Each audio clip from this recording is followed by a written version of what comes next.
life takes on a whole different, radically different, shall we say, tone, which is very exciting, and has been for me ever since I started doing this back in 1975.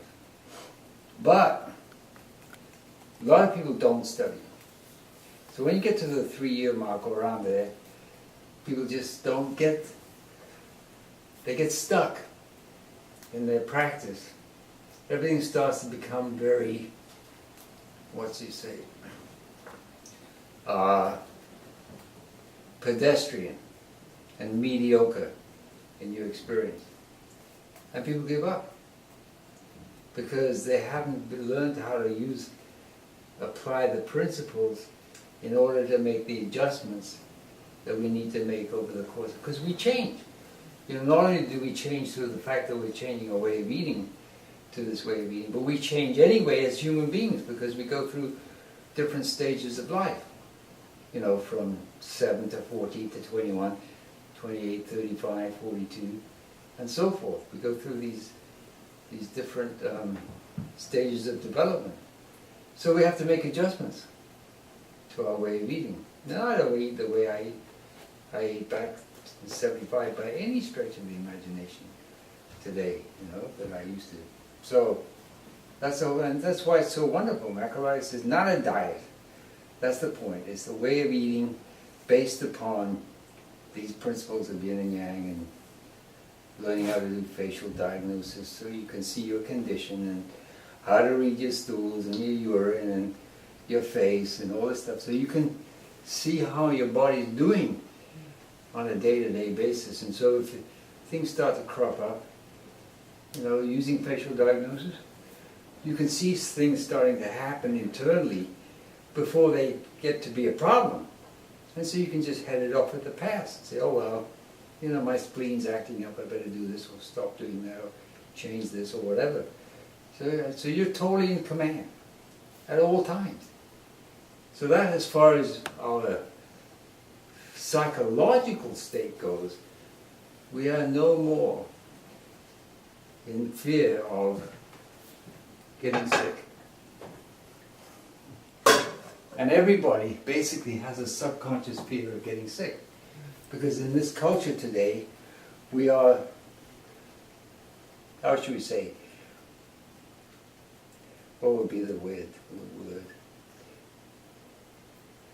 It is assumed that sickness is a necessary part of human life, and it's bad.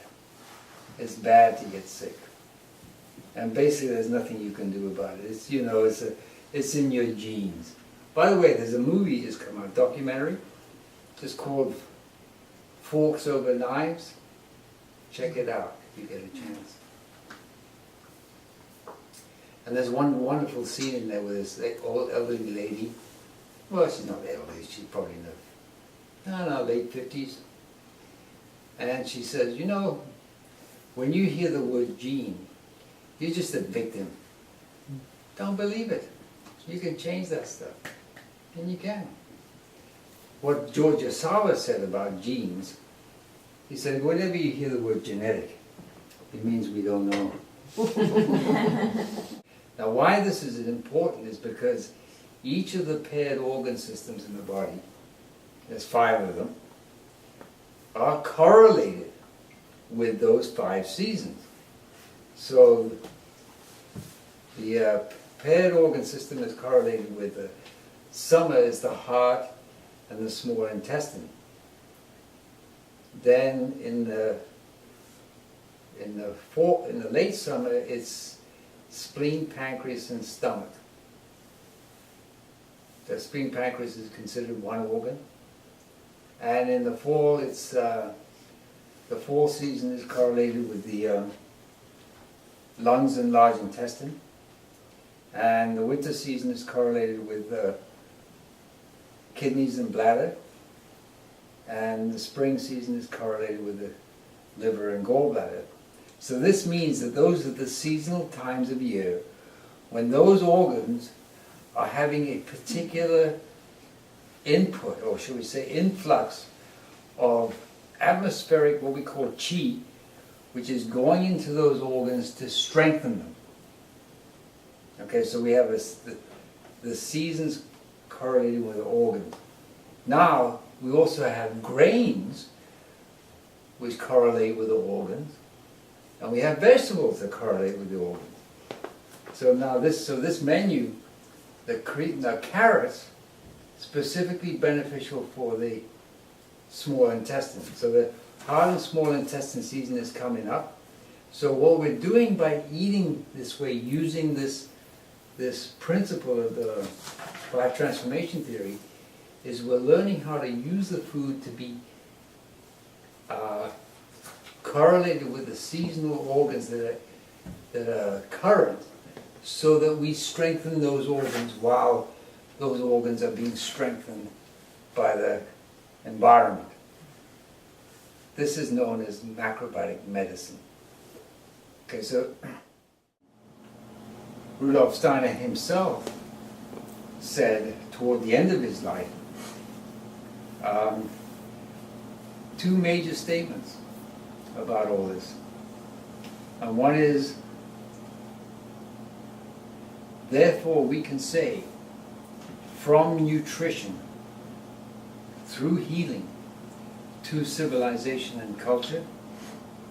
And the other statement he made, therefore, the medicine of the future, and he said this in like 1923, the medicine of the future must take as its starting point the processes of digestion, and then from there deduce how internal illnesses in the widest possible sense arise.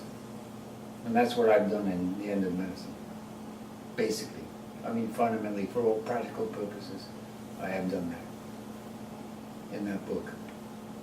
So, I highly recommend you get it. Okay, so now, we've talked about the cream of carrots. So the carrots beneficial for strengthening the small intestine, basically.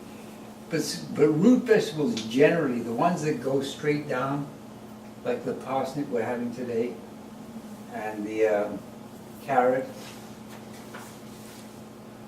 and you could put in there burdock. Burdock is probably the quintessential intestinal strengthener, but it's a winter vegetable. It's too young for this time of year. To me by a friend of mine who found it.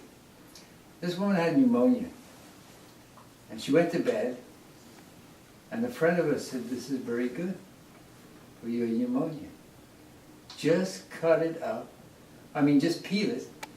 Put the whole onion by your bedside when you're by your head.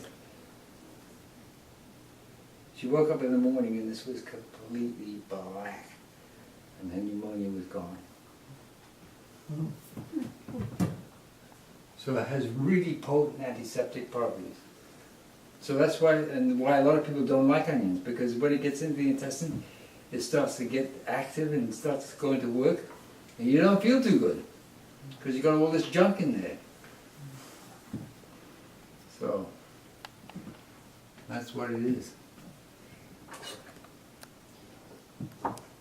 So it's good for the middle organs because it's round, and good for the large intestines and small intestines because it's growing downward. It's a root, right? It's a root. Okay. Now, potatoes don't qualify because they are not a true root. Okay? Because when they grow sideways. Right? They don't grow straight down.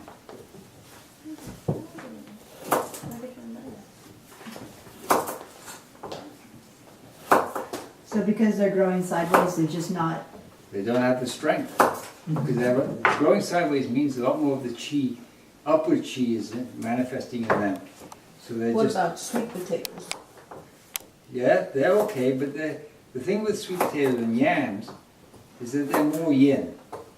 So we don't tend to eat them a lot. But of course it depends on your condition. If your condition warrants it, yeah, you can have yams on a regular basis, and sweet potatoes. So what would potato be good for then? Regular potatoes, Mm-hmm. they're not good for anything. Alright. They're very nice. I love potatoes. Gosh. But they're nightshades, okay? And They're actually poison. they're actually poisonous. Now all the nightshades have, that's potatoes and tomatoes and eggplant and peppers. They all contain plant alkaloids that destroy beneficial microorganisms living in the intestines. And they are implicated in, well, if you had the experience, you know they cause joint pain if you overdo them. You know, and nightshades, if you have arthritis, forget it. No nightshades, because they're definitely implicated in arthritis. And the other thing about potatoes is that they're implicated in diabetes. That is actually the most consumed vegetable in America. You know, with potato chips and French fries and wedges and what's the other one? Hash browns. And it's very delicious. There's no denying it. I love potato wedges, but you know, I have to keep them to a minimum. So I'll probably eat them once every couple of months, I guess. The longer they take to cook, so we can do this as half the roll cut, half roll cut. Those ones. If you want a real good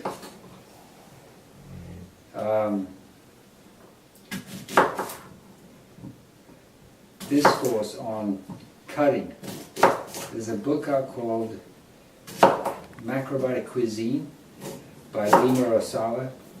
It's got many cutting styles in there and illustrations of how to do them.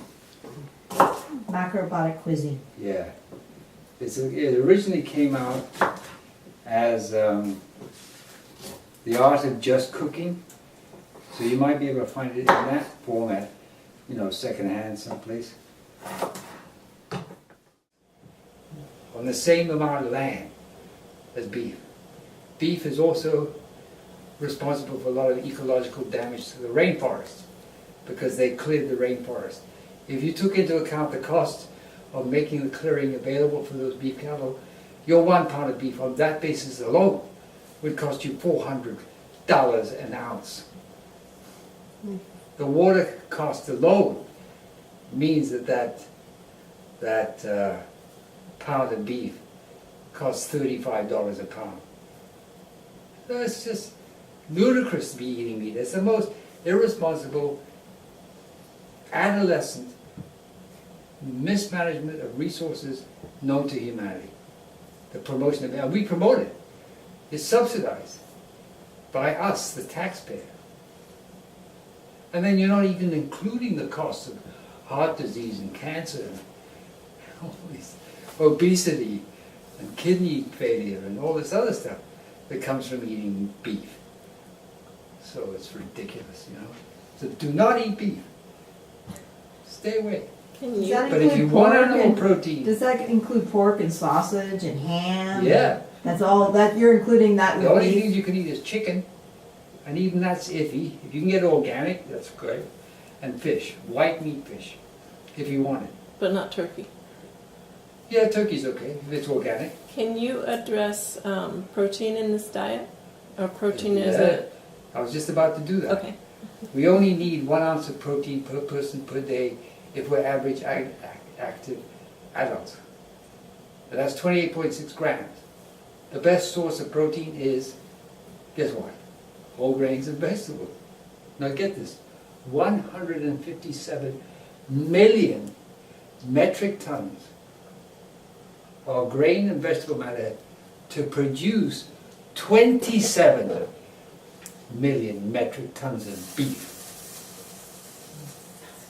I mean, it's insane. I mean, that's total insanity.